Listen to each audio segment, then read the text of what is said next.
Okay, well, I'm in the Bachelor of Engineering program primarily, and we've had a program reference committee for around about 8 years was when we last created one, and it hasn't been particularly successful. The main reason being that it's been too diverse. We've got a number of different disciplines of engineering, and it's tried to cover the whole gambit, and we've discovered recently that it's just not working the way that we wanted to do.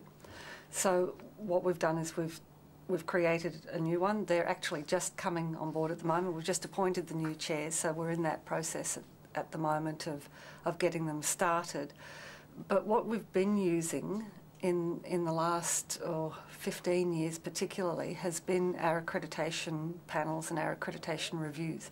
Because we're a professional program, we have to be accredited by our professional body, which is Engineers Australia. And so every 5 years they send round an accreditation panel, and at the same time they have guidelines, of course, for accreditation, and so we know what is being required.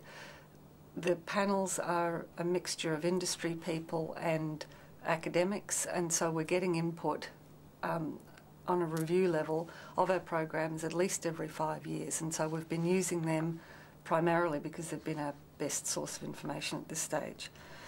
The sort of outcomes that we've had from that, based on the last accreditation particularly, has been the introduction of more laboratory work, which is difficult with now that we've moved into the distance mode, but it's made us really think about what we want to achieve with laboratories and practical or hands-on sort of work within the program, so that's been really good. It's encouraged us to rearrange our content to make it particularly relevant for where the students need it as they go out onto industry placements. The feedback from the last accreditation visit in particular has been the impetus for us to get an ALTC grant that looks at assessment. Because we have a project-based learning program, we'd been basing a lot of what we'd done on experience and experience of others, but we really did need to get some research behind it to really justify that the sort of assessment that we're doing is appropriate, that it can be accepted by industry, that it can be accepted by the profession, and how we could improve it.